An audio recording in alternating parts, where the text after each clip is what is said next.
Okay. Hi again. My name is Sohaila Bana. I'm the chair of Best Contra Costa Fire Safe Council. Thank you very much, everyone, for coming. I really appreciate your time. I know how busy you are. Some of the fire chiefs couldn't join us today, and I am grateful that you're here.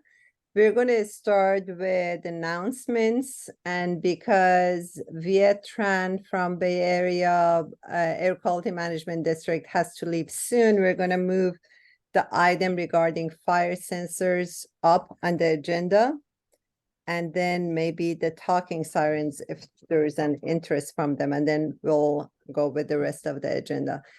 So welcome to our new members, and I would like to ask them to please briefly introduce themselves and the agency. And again, we're grateful that you're here and joined the advisory board.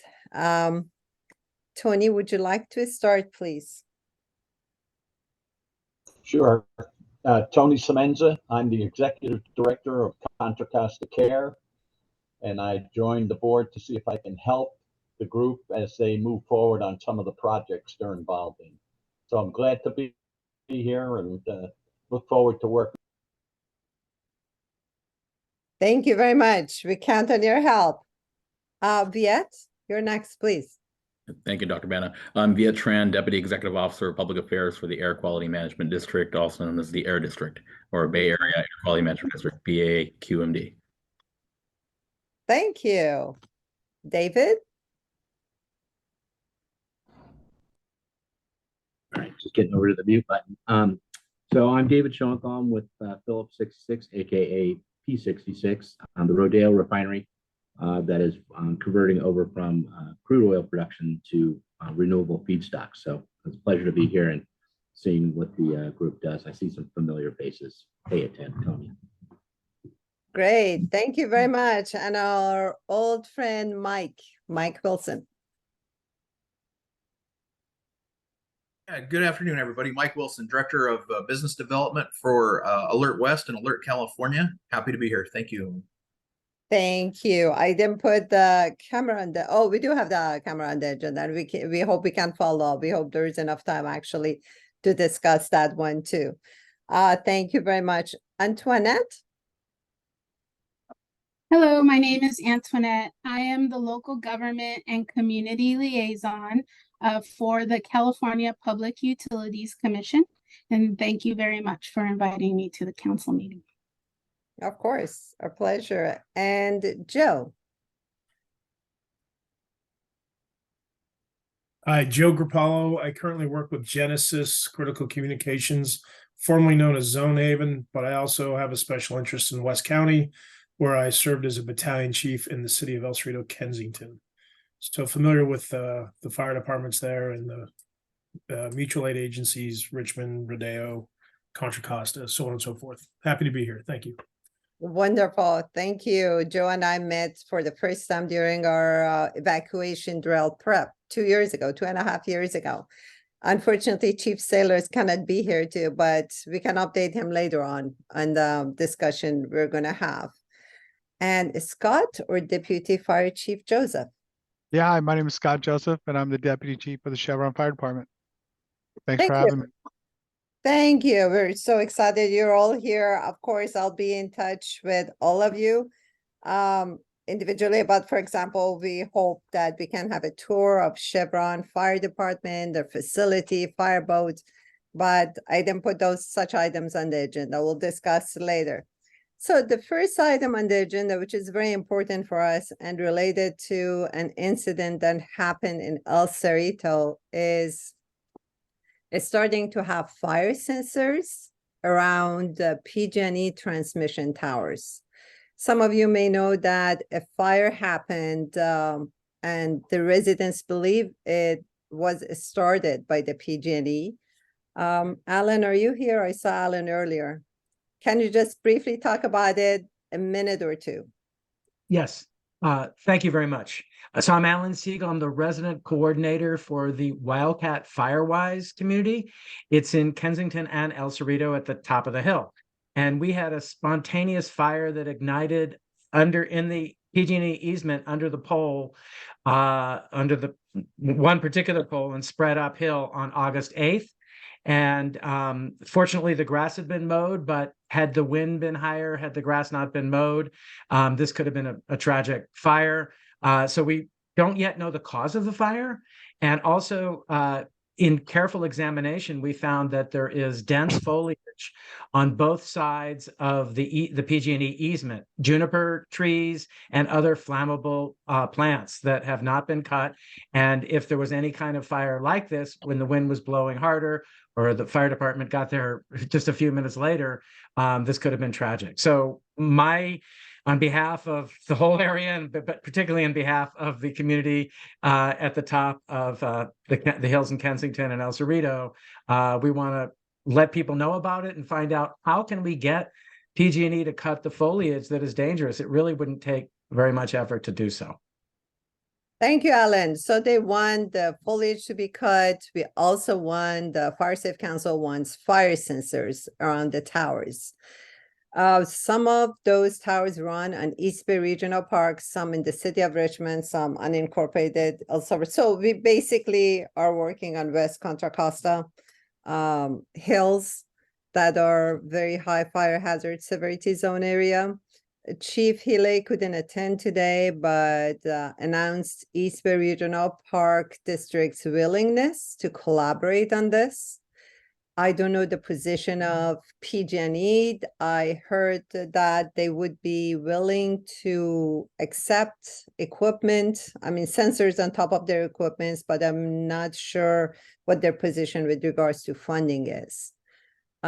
Liz, could you clarify, please? But before we get to that, there's one other important issue. It's not on the agenda, but I would like to add it because when we were talking about this, I realized I heard from Chief Sailors that they do not have fire investigators in El Cerrito Fire Department. Unless it's arson, they wouldn't investigate it.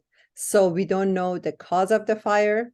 I wonder if PG&E has done any investigation, if there is any report on it, and what the position of PG&E is on adding sensors to their equipment. Les, could you please?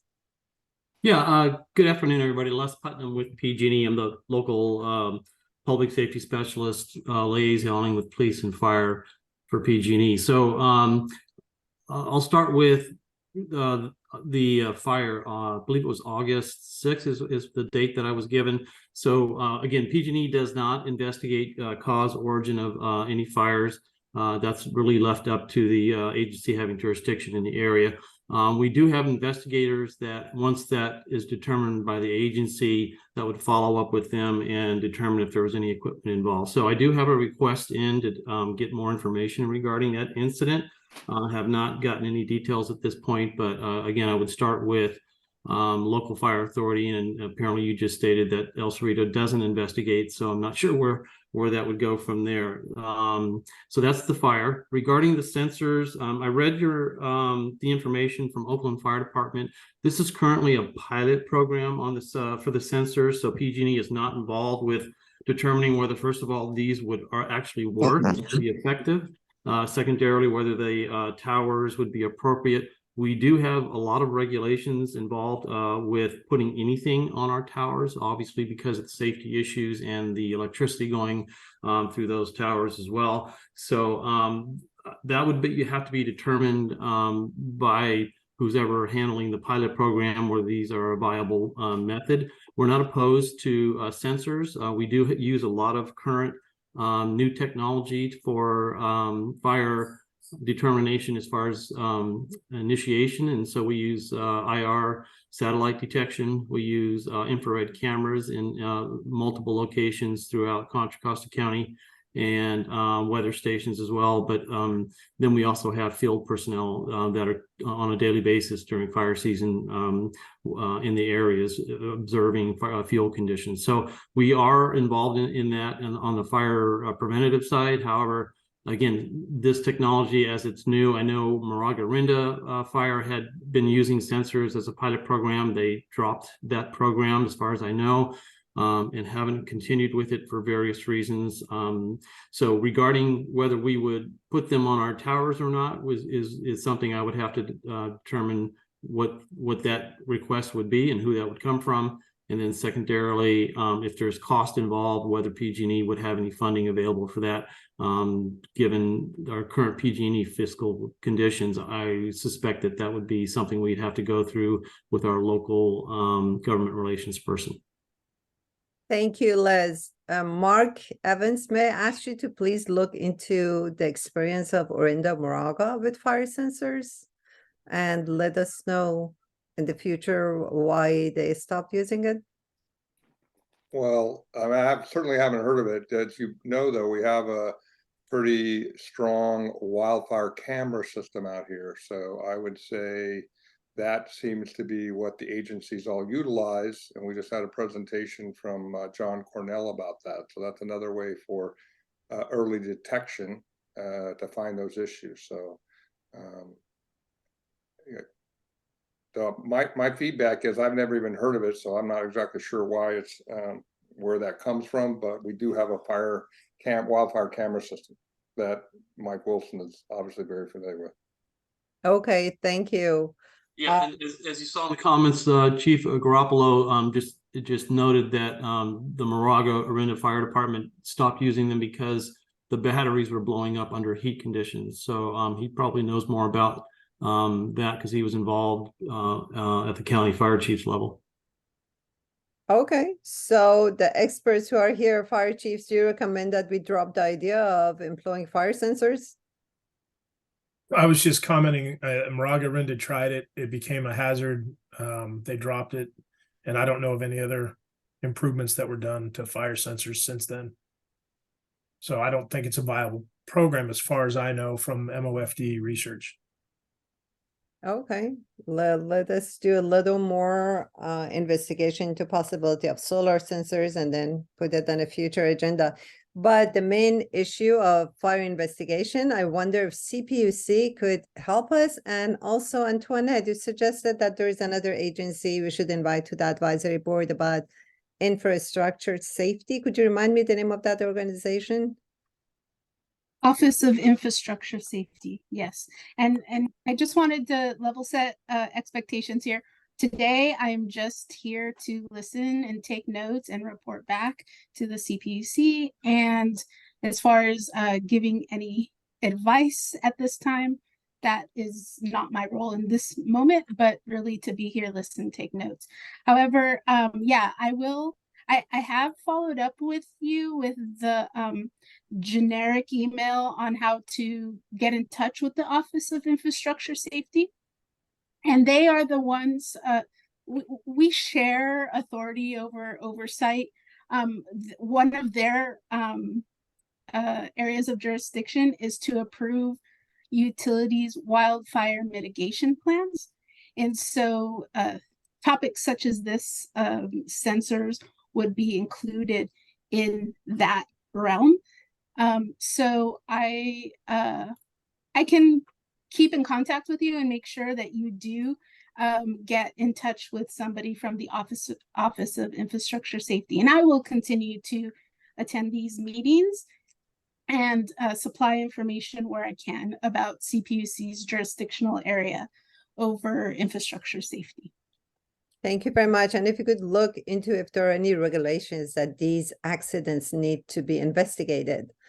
And I'm asking everyone, any input, guidance, hint, advice about how to go about it? El Cerrito Fire Department says they don't have investigators. And PG&E says it's their responsibility, not ours. It's very frustrating. Any ideas? I do have, I do know, I wasn't prepared to be presenting on I was really here to just listen, but this is important. We do, utilities must report to CPUs. I'm reading from this page here, and it gives a lot of information over our jurisdictional areas surrounding wildfire. We have a safety and enforcement division. Within that safety and enforcement division, we have a wildfire branch.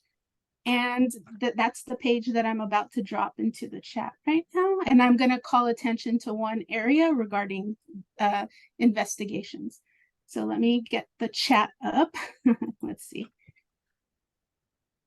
Okay, so you could follow along with me here. So under the wildfire investigations and enforcement section, I'm going to read verbatim from our website. Utilities must report to CPUC any fire involving their equipment that meets specific criteria. And the criteria is found on another page. I can read that if you want, but the Wildfire Safety Enforcement Branch of CPUC's Safety Enforcement Division investigates all wildfires reported to involve investor-owned utility equipment. If SCD believes that the utility has violated any applicable rule or standard at the time of the ignition, SCD undertakes appropriate enforcement action. SCD may also undertake investigation and enforcement action based on referrals from the Office of Infrastructure Safety, which I was mentioning earlier, and CPUC may act on such matters after investigation. So I hope that cleared up any information. And I will be reaching out once I gather all of the relevant information and put it together. Excellent. Thank you very much. So we're going to follow up on this. Excellent. But in the future, we would like to know, actually, there needs to be a protocol in place to follow up accidents. I mean, El Cerrito residents feel they were so lucky. It was daytime. They were passing by. They saw it. And, you know, the grass had been mowed previously. Otherwise, you know, God knows what would have happened. So it's important to make sure there's a protocol in place, and we thank you for that. And I will contact the Office of Infrastructure Safety to ask him to join our advisory board and get them involved. Any other comments regarding this item? Shall we move the next one? Okay, thank you. The next item, bringing this item up while Viet is here because it's about a funding plan for having talking sirens in West Contra Costa Hills, which is very high fire hazard severity zone. And then I learned that Joe from Genasys actually knows all about it because they're the ones that implemented talking sirens in Berkeley. We do have, for everyone's information, we do have sirens, but they're not talking sirens. They are only for refinery accidents to inform people to stay in place. Originally, we were thinking of replacing them with talking sirens, but now we're thinking of, instead of replacing all of them, let them be at talking sirens in the hills, in the WUI area. I'm glad that Tony is supporting the idea and has suggested that we discuss it and come up with a funding plan. Tony, would you like to continue, and then we'll ask others to provide their inputs? Yeah, just a couple of comments. When we built the community warning system, and CAER built that system and gave it to the county, there was a lot of work prior to putting up sirens. There has to be an education plan and a plan to educate the community. You just don't put up sirens and expect community residents to respond accordingly. There has to be a sincere effort to train the people so that if a siren goes off, there's an action that we expect them to take. So this is not something that you can do overnight. We really need to talk about the plan to educate the communities in those areas where we're thinking about sirens, and then look at the funding it will take to do that. Funding is a problem because sirens are not cheap. You know, when we built the warning system, those sirens probably at that time cost us about $30,000. They're now double that price or even more. And when you get into sirens with the capability for messages, you know, it's a pretty good expense. So I really think we need to get a subcommittee to talk about, you know, moving forward in this area. And it starts with a plan to educate the community and get people to sign up, either the community warning system, because I think any sirens that we include in the system has to be connected to the system that's already in existence in the county. So would like to offline get a team together and start talking about what needs to be done before we take that step for putting up sirens. Okay, thank you. And I wonder if we need to identify the area first and which agency would be helping us with possible grants. Joe, would you like to add something? Sure. So number one, I support the idea of a multi-dimensional speaker / siren, not just a one-dimensional refinery only. Meaning, we look at Lahaina, they had sirens that were for tsunami, and they were confused on whether to use them for wildfire, created confusion and chaos. My understanding is that the sirens that currently exist in the county community warning system are for refinery hazmat release only. If I'm mistaken there, please correct me. But if the county was to entertain the idea of upgrades, or technology has gone really focused in on the public safety sector in the last couple of years. So if the county were to entertain the idea of speaker replacements or siren replacements, I would advocate for a system that would work in wildfire, flood, hazmat, multiple dimensions. The system that Berkeley put in, the other feature that I thought was really neat, because I was there when they did the city test, was you can program them in multiple languages. Pretty simple. So being able to repeat messaging in different languages is also a pretty handy feature. Always a fan of clear text. I'm born and raised up in Northern California, where there was a siren system. 1 siren meant medical, 2 meant fire, 3 meant whatever. There was number of blasts meant a number of things. So that was confusing. So that's that point. The second point I really want to go into detail on, which I think is the most important point, is the community warning system folks do a great job of protecting the county. They have a system in place, and I would highly, highly recommend that they be an integral part of any discussions with speakers, because the technologies, I believe, will have to talk to one another. So meaning if you were to put a LRAD talking speaker into the hills anywhere in Kensington or East Richmond Heights, somewhere up in those areas, I don't know if the LRAD speakers that Genasys sells would even be compatible to talk to the existing sirens. I don't think they are. And then on top of that, they all have to be able to talk to the ad hoc BlackBerry via iPOS communication system, which is a FEMA regulated system, and you have to have special credentials to use it. That's your Amber Alert type thing, where cell towers are pinged. So the community warning system should really be at the forefront of all of these questions on speakers. You can't just buy an LRAD talking speaker and have it talk to sirens. I don't think. I'm not an engineer, but those are the 2 main points I'd like to bring up. And I don't, cost is an issue, of course, Measure X and all these different funds. I don't know if the refineries would be willing to get together and say, hey, technology's improved. We have these new systems out in the world. Maybe we take a look at sponsoring something for the county.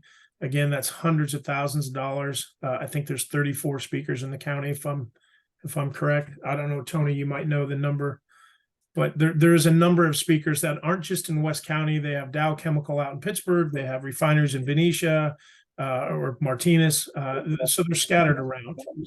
Anyway, that's my addition. Comments. Okay. Before I ask others to speak, I would like to ask Viet. I know you have to leave shortly. I wonder if we can count on any grant opportunities from your agency, not directly, maybe facilitated, any experience, any ideas? Yeah. So thanks, Urbana. I will, at this point, I can't commit to anything, but I have invited our external affairs officer, Lisa Fasano, to present very briefly about what the Air District does in terms of just our general mission, and also, Lisa, I'll ask that you also touch on grants and sponsorships or grant opportunities, if time permitting. Yeah, Okay. thanks, Viet. Hi, I'm Lisa Fasano, the External Affairs Officer for the Air District. And just a quick snapshot, the Air District was established in 1955. It was the first regional multi-county air pollution control agency in California. There's 35 air districts throughout California. We're among them. We cover the 9 counties that surround the San Francisco Bay and work on air pollution strategies and throughout the Bay Area for stationary sources of air pollution. We also offer grants for various things. Usually grants are offered for mobile sources, but we have been known to offer them for other things, and we can check in to see if there are grants that could be available through our sources, through either our strategic incentives grants programs or through our technology innovation office. We need to look into this to find out more about it. The other thing we do is we have meteorologists on staff who do daily forecasts. We are looking at air quality and air quality readings throughout the Bay Area, and we report on those. And, when we're having bad air quality days, I know you've all seen that we issue Spare the Air alerts as part of that. So the other thing we focus a lot on during wildfires is the smoke and the smoke intrusion in neighborhoods and communities, and the public updated on where weather may be blowing smoke and how hazardous that smoke might be. It really is dependent on the time of year, because smoke can either get trapped near the ground, which is hazardous for all of us, or if we're under an inversion layer, it's like the Air District is under an sort of an air bubble, and the smoke would go right above us. And that's usually better breathing opportunity for us here in the Bay Area, but it means smoke goes to other parts of California. So that's just a quick sort of synopsis of what the Air District does, but I'm happy to take questions. Thank you very much. So any questions for Lisa at this point?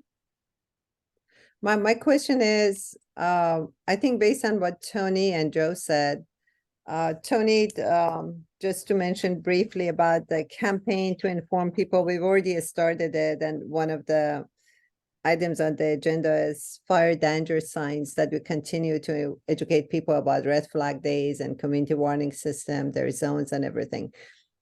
But in my view, we need to identify the areas that are wildfire areas and may need talking sirens for evacuation. For example, in District 4 of Richmond, in El Sobrante Valley, there are no sirens for refinery accidents. And we need to have sirens for wildfire. I think to get started, we don't have to replace all sirens. We just can add sirens to wildfire areas, talking sirens, in addition to the other system. To minimize the cost. If it's successful, then we can expand to other areas. So the first question is, how do we define the area? And I wonder if the meteorologists can identify, in case of a wildfire, the worst case and a red flag day, what areas need to be evacuated. I'm not a firefighter. I don't know. There are more people with expertise. If anyone could please start telling us what are the steps to take and who should be involved.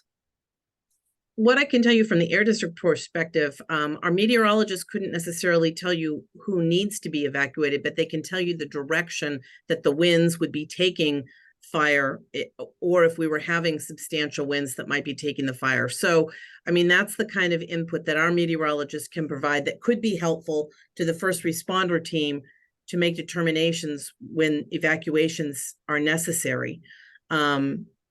And it's kind of dependent on whether the evacuation is from a fire hazard, a direct fire hazard, or if the impacts are from smoke. Because if the impacts are from smoke, what the Air District would recommend is that people close their windows and doors, put their air conditioning units on recirculate, and shelter in place until the smoke subsides. And for those who are having specific respiratory issues with the smoke, for them to look at the meteorology and travel to somewhere where they're outside of the smoke band. That would be our best advice. But we would work with the county first responders and the county emergency response teams, and they would be the ones who would make those calls.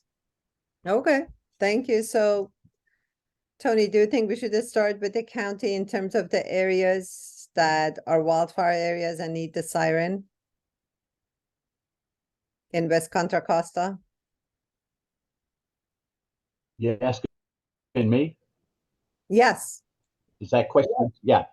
Like I said, I think we need to have a subcommittee get together offline and develop a plan, a comprehensive plan that looks at all facets of not only evacuation but sirens, all the key elements. You know, Joe will tell you, I've been in the fire service for 60 years.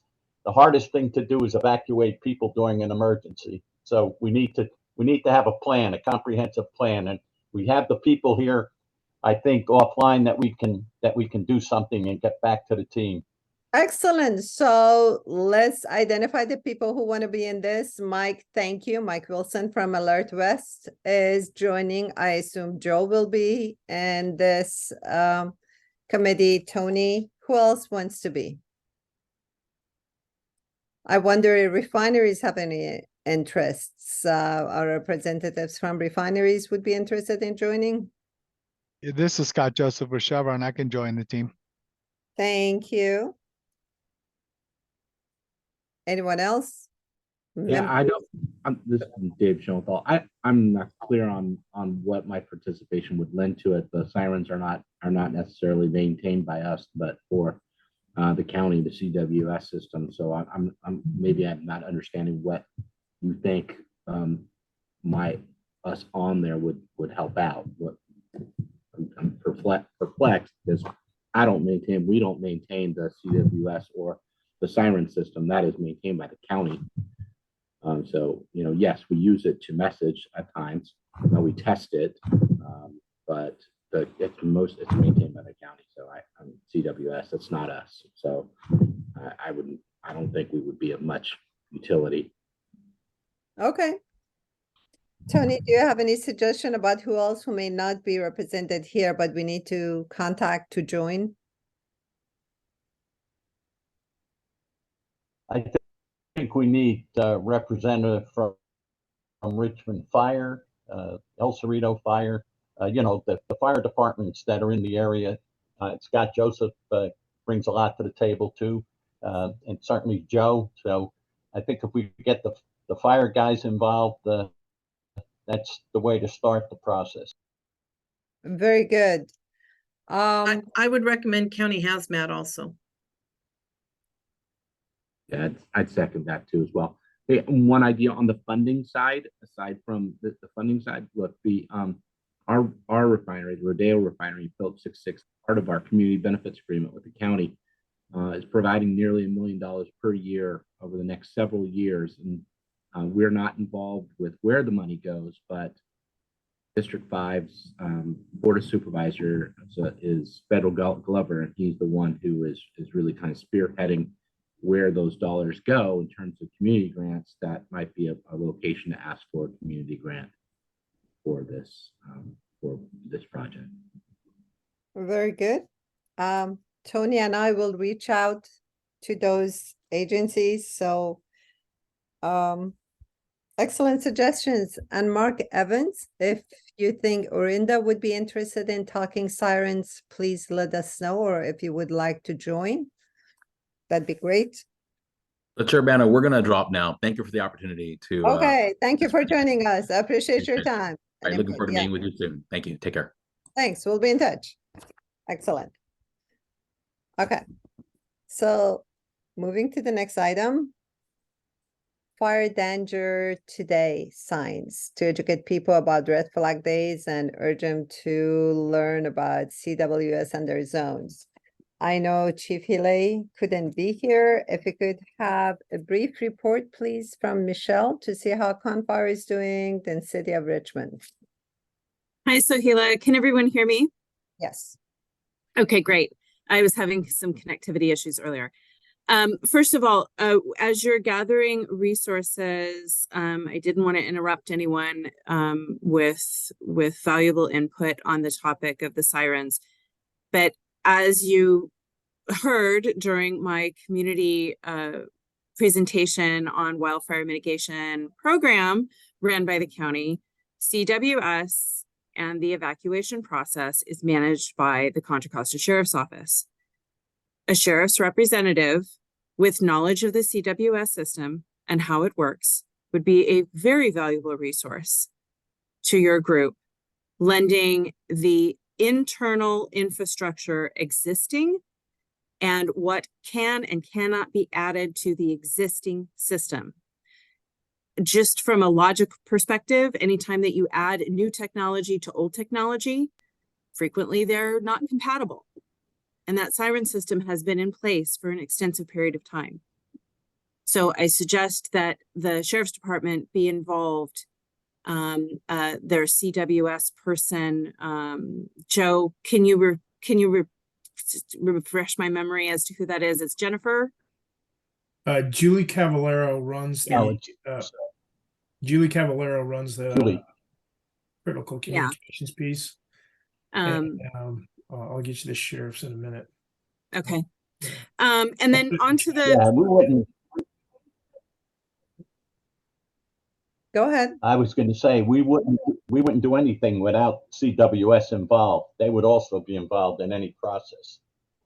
So we weren't going to bypass them. They're an important piece of this issue. Oh, of course not. And I didn't mean to insinuate that. I just know from a Confire perspective, when you talk about involving the fire guys into the conversation, the fire guys are immediately going to say, and I don't know if Fire Marshal Munson's still with us, but the CWS and evacuation, although we partner during that process, the Sheriff's Department has the lead on that. On the fire danger today signs, as we know, Richmond Fire, with many thanks to the fire station there in Richmond, added a fire danger today sign. And that was unveiled during their open house. And that was a great progress move forward.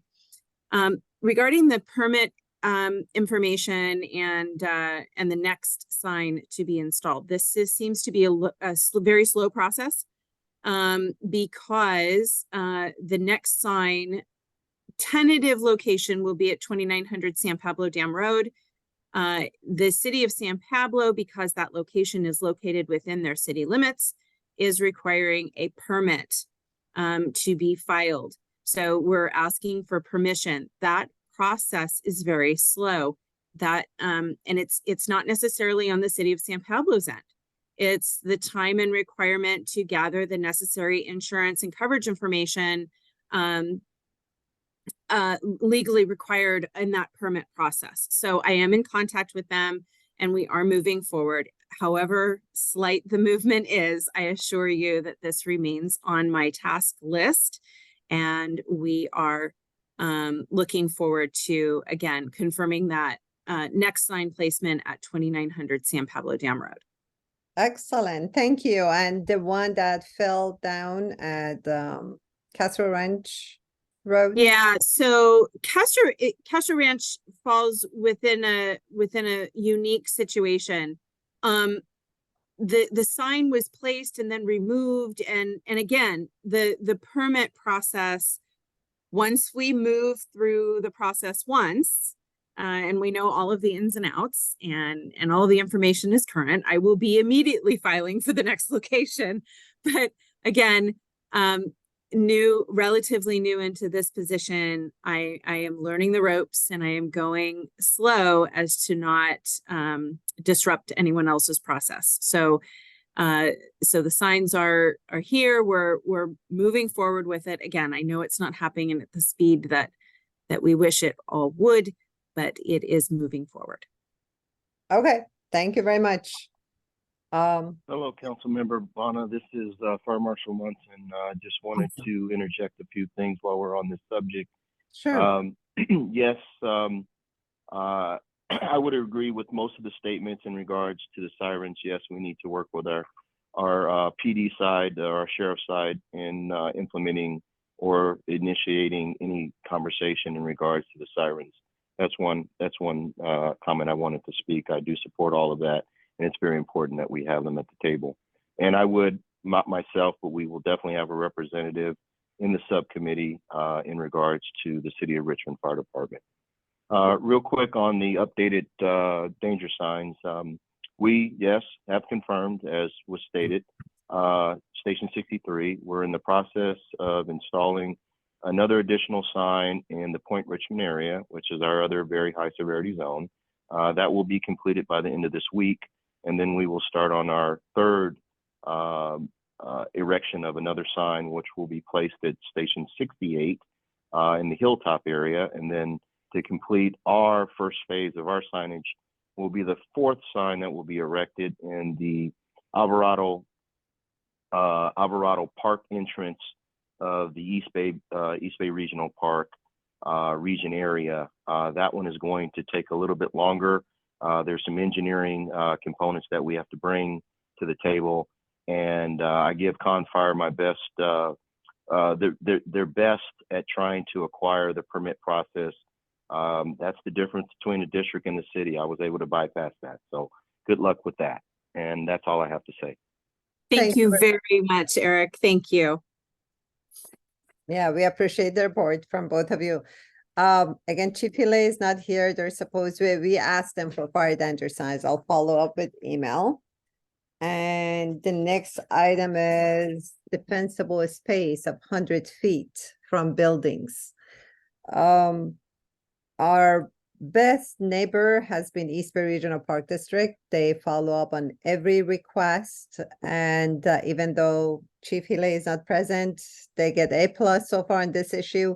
May I ask Richmond and Confire, Michelle, to make sure that the request that residents have put through Measure X, they have gone through, and if the process was supposed to start yesterday, if it has started.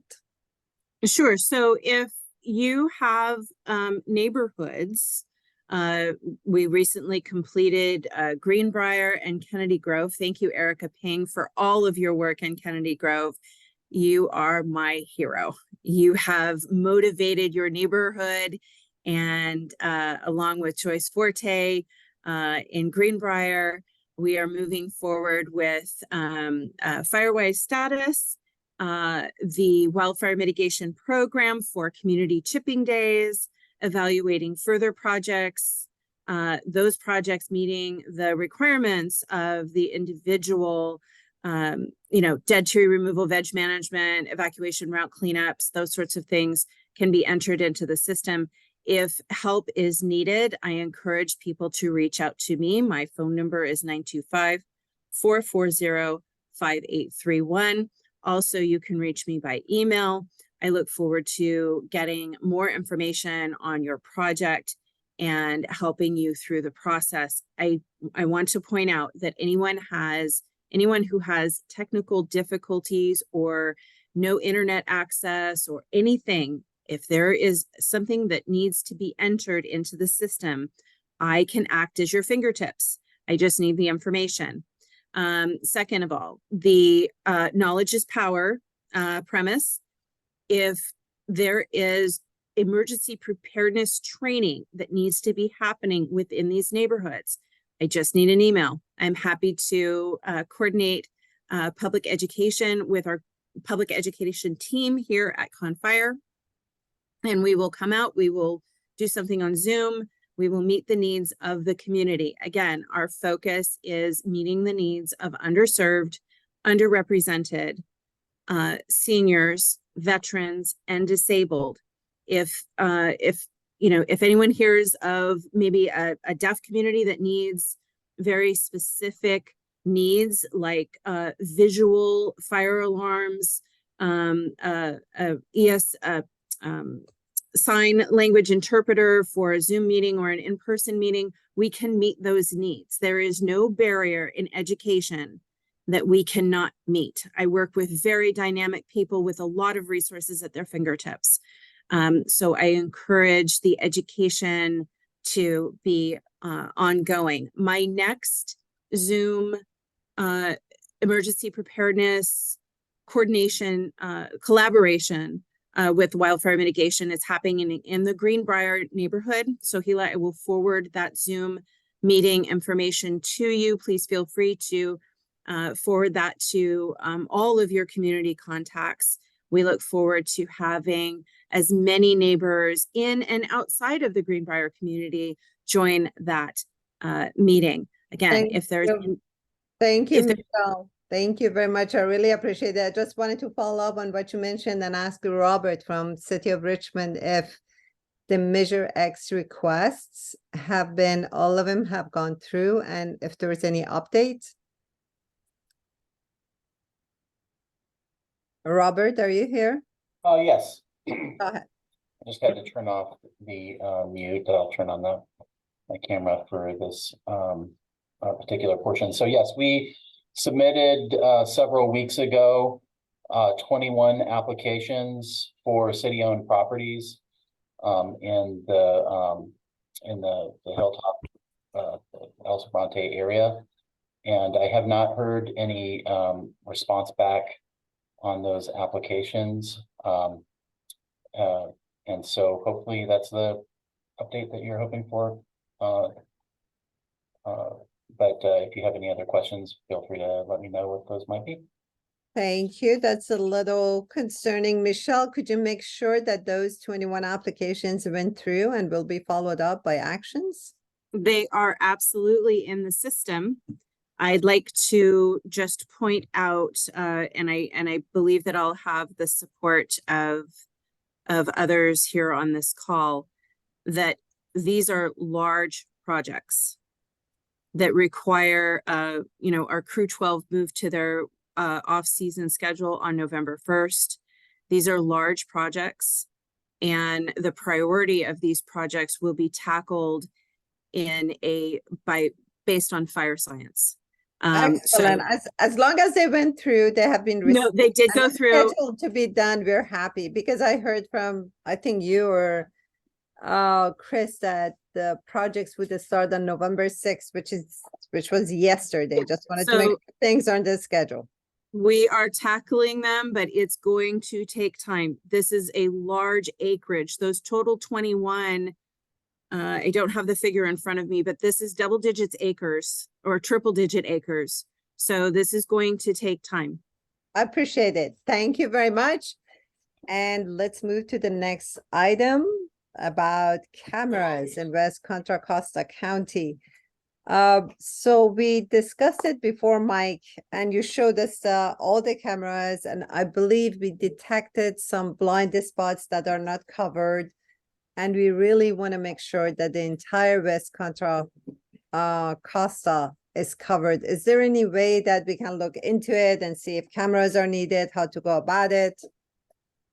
Yeah, absolutely. So in Contra Costa County, we have 29 cameras currently. Our areas where we have the least coverage is actually on the east side of the county. The west side is pretty well covered.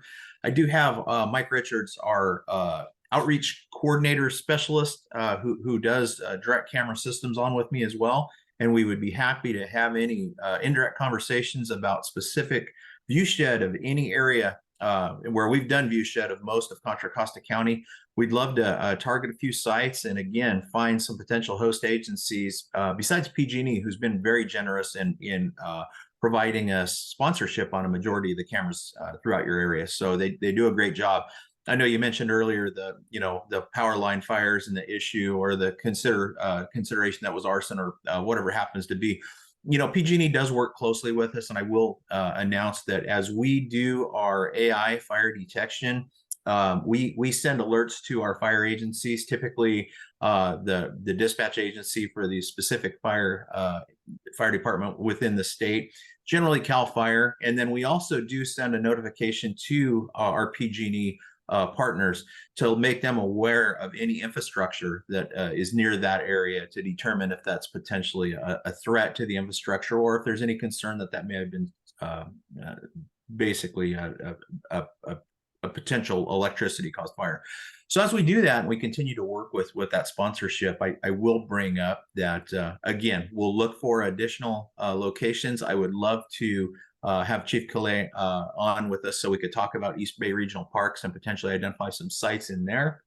But any of those locations, if we can get for Mike, who's on with us, a Latin long for the potential location that you feel we should put a camera, any potential infrastructure that's there, power and or internet capabilities that are tied to that location, and a tower height. We'll do a full analysis and be able to tell you exactly where those cameras, if we were to install a new one, would look and give you a complete view shed of that area. I'm really also excited to say that Alert California was identified as one of the top new inventions in 2023 through Time Magazine. We're really excited about that recognition. And as our R&D folks continue to develop new products and new wildfire detection and all hazard detection capabilities, I'll continue to share. Myself and Mike will continue to stay on with you on your advisory committee, as well as your local meetings, so that we can help Contra Costa County remain fire safe. Thank you. Could you just elaborate briefly on what you mentioned, that the cameras and the beacons are going to be connected? I didn't get the idea.